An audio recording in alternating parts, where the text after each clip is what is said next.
Welcome to Fairy Tale Access, where the head fairy's quest is to prove that fairy tales do exist in actual time rather than once upon a time.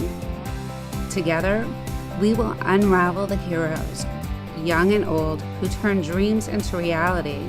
These are the people who still believe in happily ever after. The discoveries will bend even our most cynical non-believers into believing in fairy tales.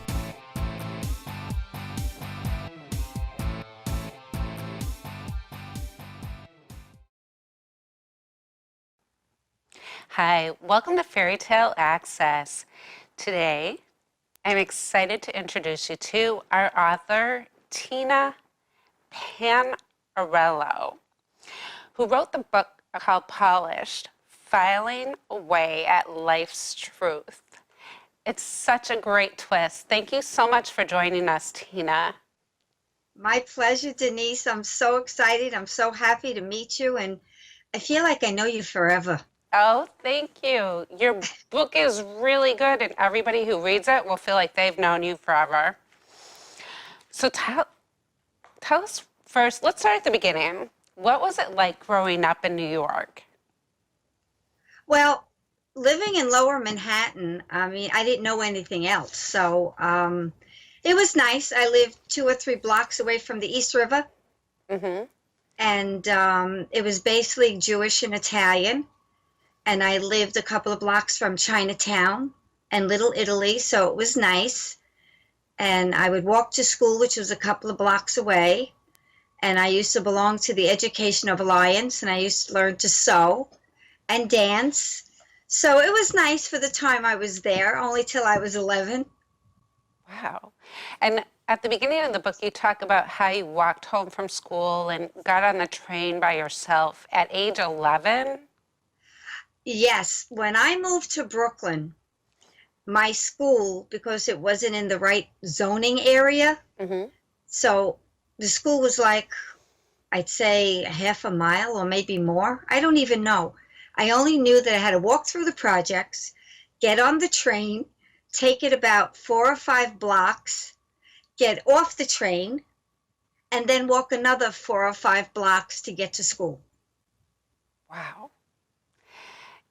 And then it says you worked at a co-op in high school. What was that like? Okay, the last year of high school, you were able to go to work.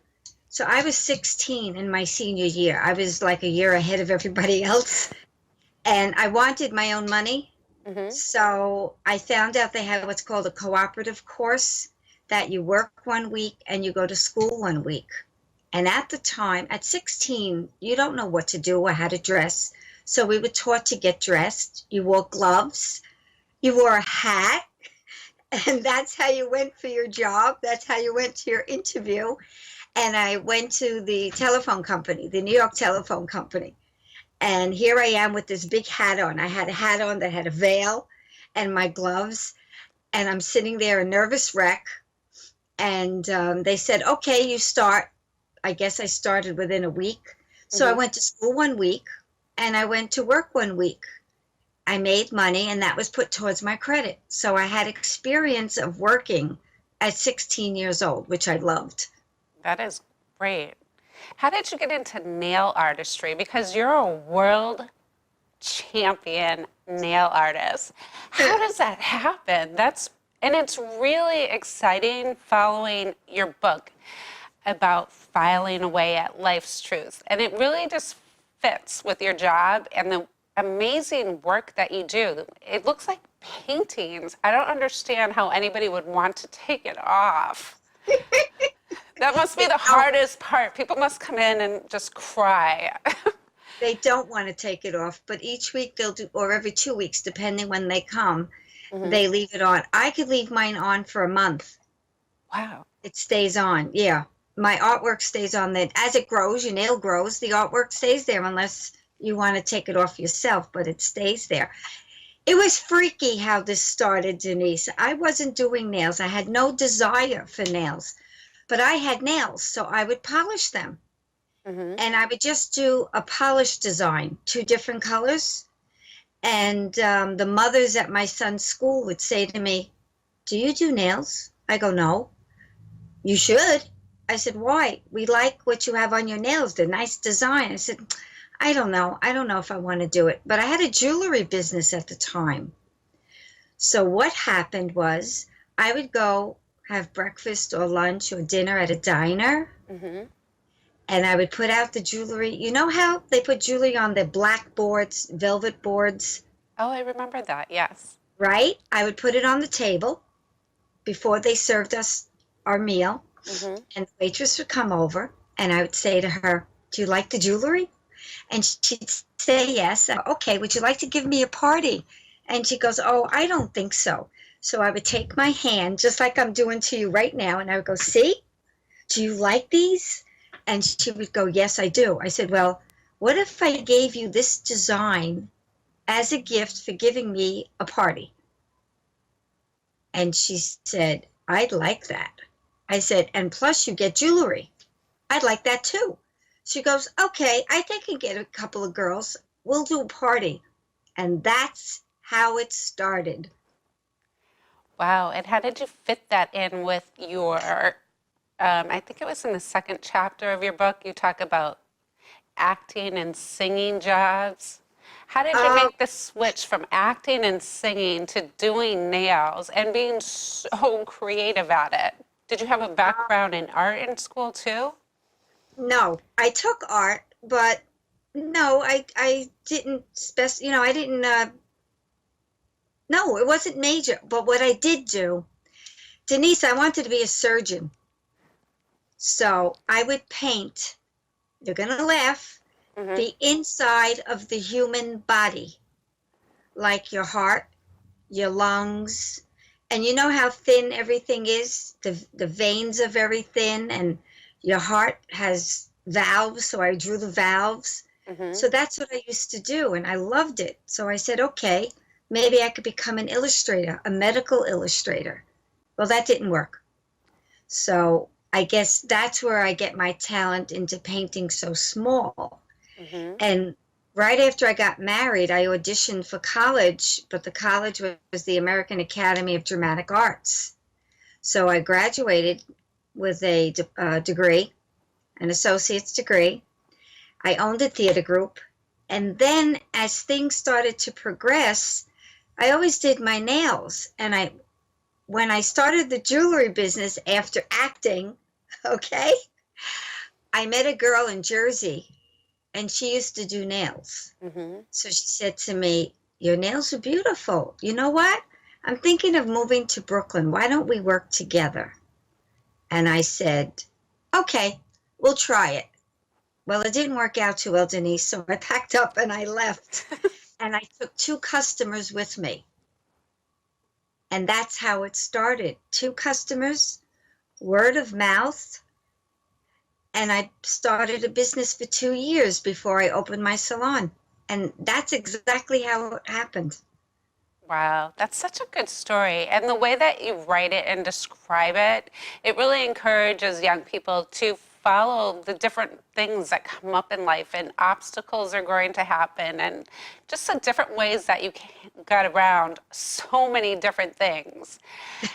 But going to these shows to compete, what was that like?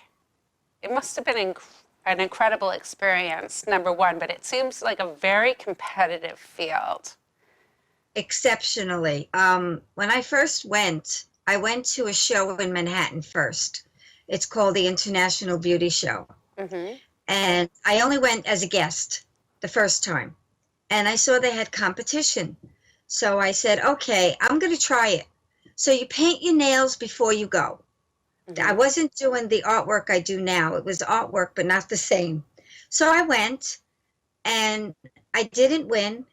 I was devastated. The girl that won did stripes and tones, and I did artwork. How do you compare that? Well, she won, and I was upset. I cried. At that time, my boyfriend said, "You'll be fine. Do it next year." No, I want to know why it didn't work. I don't understand it. Well, anyway, I practiced. I practiced. I just kept practicing on my customers. I would say, "Let's try this. Let's try that." And I found an article in one of the nails magazines, Hmm. and it showed you how to paint. It's called a one stroke on Okay. how to load your brush. You've heard of it? Only from your book. Okay. You put two colors on one brush and Hmm. you blend it in, and it looks like you have five colors on a flower. So I Oh, said, okay, I could do that. So I practiced. Then I went to Pennsylvania and I won third wow. place. I was very happy. So now I said, okay, let's go to California. I got to be crazy, Denise. I was crazy. I asked all my models were my friends or my workers. Hmm. And what we did, we went to California. I cannot tell you how many people are in that audience, over 100. And as I start painting, and this is at every competition, my paint dries, my model's waiting. I get up and I go, let's go, we're leaving. And she goes, no, you're not. You're sitting down. I said, we're leaving. I can't do this. I'm too nervous. What are you doing? She goes, sit down. And I sat down. And then we start. Now we finish, and I meet the woman who was one of the judges. There are four judges Hmm. who taught me that particular type of painting. I didn't win. I didn't even place. I cried. Again, I'm very sensitive. And I wanted to talk to her. And my model, who was my girlfriend and my employee, said, why are you going to talk to her? Because I want to know what I did wrong. I want to win. Don't you understand? So she goes, okay. So I walk over to her and she says what I did wrong and what she liked. And she said to me, go up to your room, paint a red nail, bring it down tomorrow, and I'll show you what to do. Denise, all she did was one stroke and said, okay, now go learn. I wanted to kill her. Kill. Well, I didn't kill her. I went back to New York, went to my salon, and I said to all my clients, by that time I had about 100, 150 clients, and I said, I learned something new. Let's try it. And that's how I practiced on everybody's nails. Wow. And slowly, every year, I went into competition. And then when I didn't win, I approached a judge and I said to her, excuse me. She goes, yes. And she says, what can I do for you? I said, could you please tell me why my work didn't work? What was wrong with it? She goes, nothing's wrong with it, Tina. She goes, they may not like flowers. Keep doing what you're doing, perfect it, and one day you will find the judges that like what you do. And that's what I did. I just kept doing it. And you're going to laugh. In my book, you read I worked at a school. Hmm. That was the woman that owned the school, my judge. Wow. And that day on, at all my competitions, I started to win. And I did it for about 4 years. And in a 4 year time, I have 13 trophies. I'm a first place international champion, first place world international champion. In the West Coast is one, and the East Coast is the other. And I Wow. only have maybe two second places, one third, and all the rest are first. That's fantastic. Thank So, you. your message, I think, for young people is determination will get you where you want to Yes, go. yes, definitely. Wow. And then you've also worked for some of the big companies training people on these techniques like OPI. And Yes. so, do you get a lot of free nail polish things and working on those?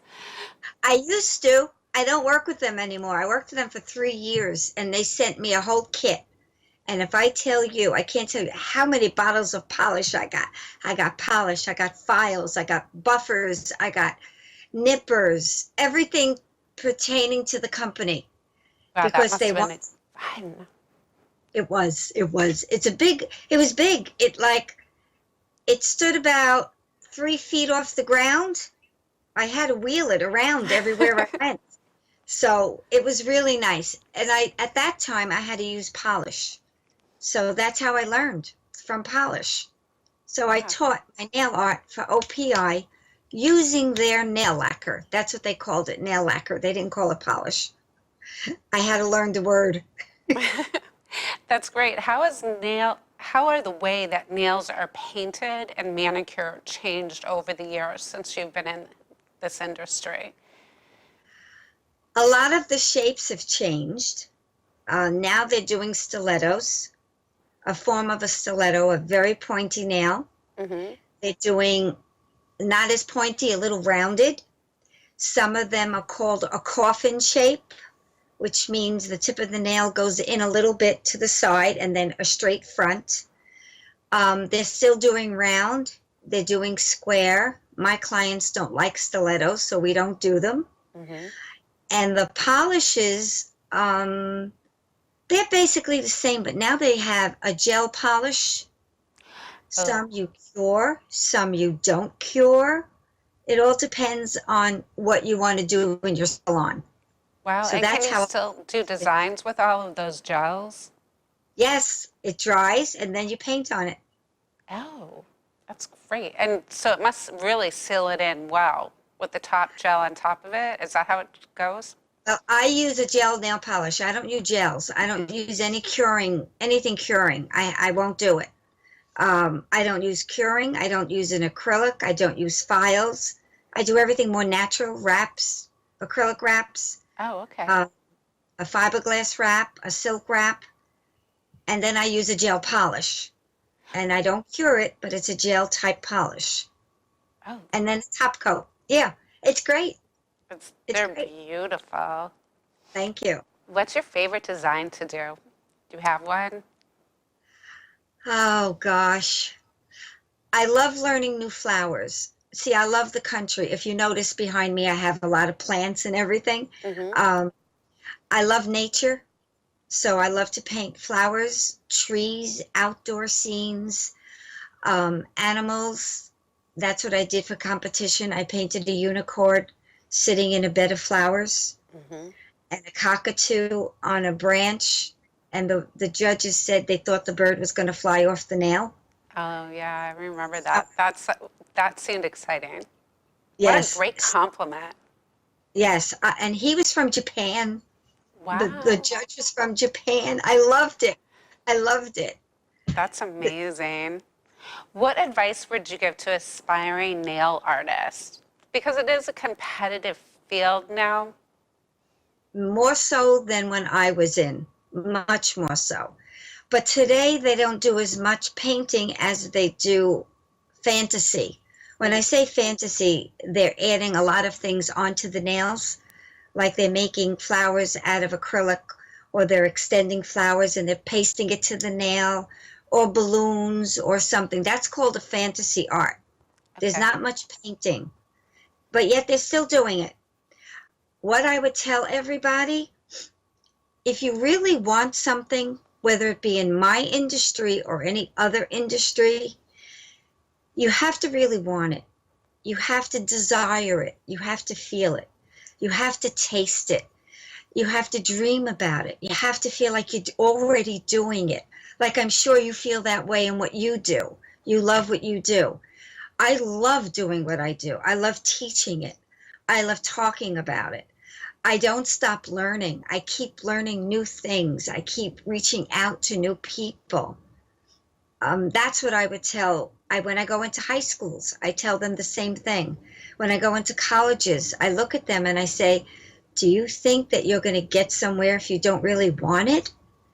You have to want what you want to do. You have to, first of all, you have to like it.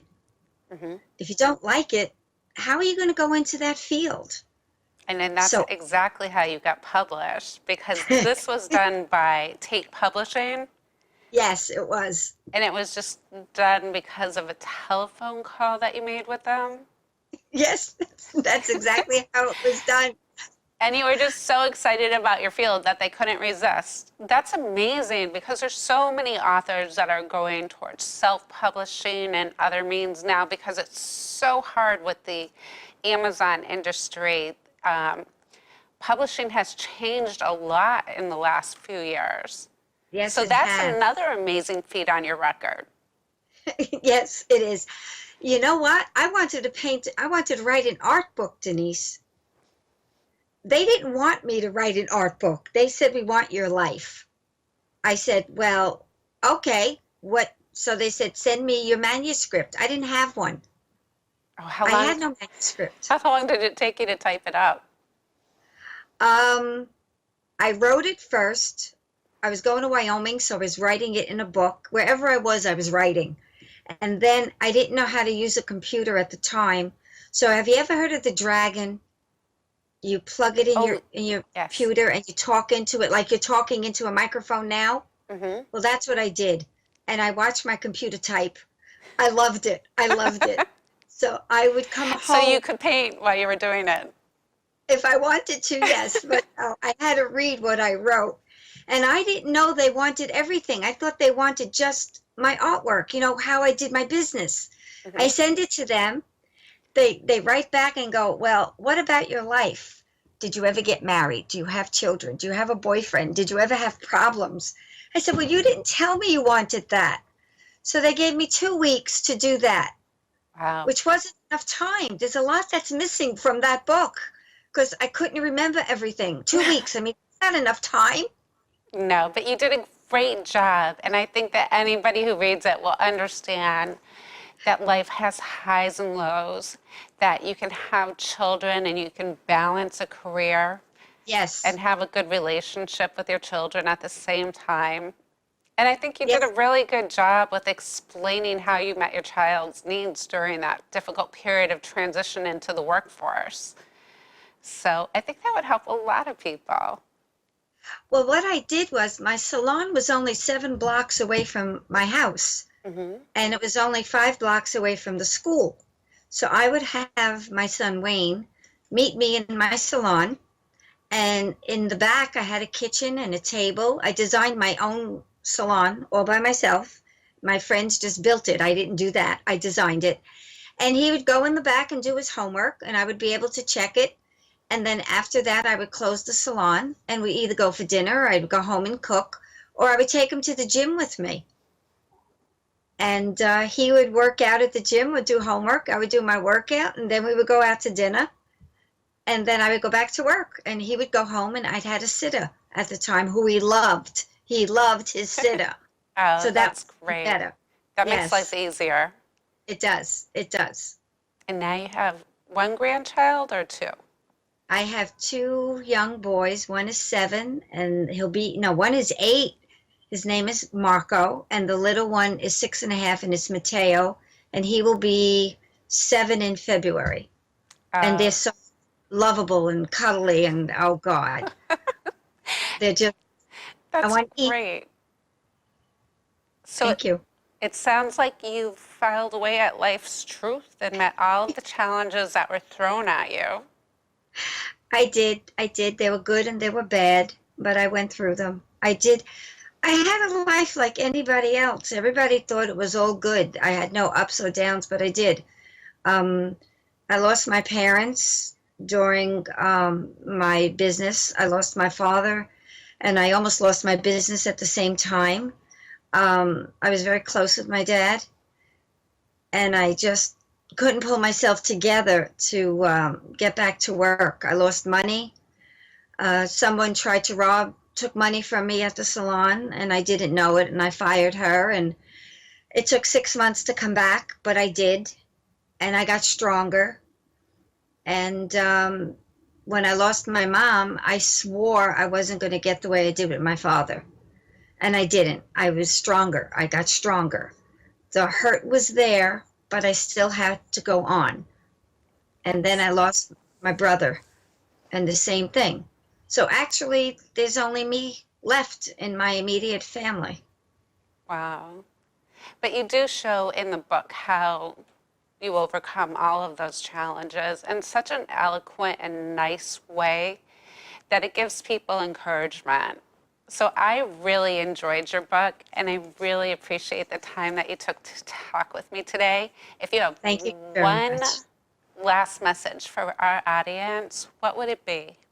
keep striving for what you want. Don't let anybody talk you out of it. And you do not need a mentor. I didn't have one. I had nobody say what to do and what not to do, which is strange. Mm-hmm. As I said I just did it. I went ahead and did what I wanted to do, whether I made it or didn't, whether I failed or didn't. So it's true. Failure is success inside out. Just keep going after what you want. Exactly. What was your favorite book growing up? Did you have a favorite? No, because I didn't do much reading. I used to do a lot of imaginations and watch television, so I didn't really read much. But I have a favorite book now. Oh, what is it? One of them is The Secret, and the other one is The Magic. Oh, they sound great. They are. They are motivational. They make you think. They make you look forward to everything, and they make you realize that there is nothing you can't have. Nothing in this world.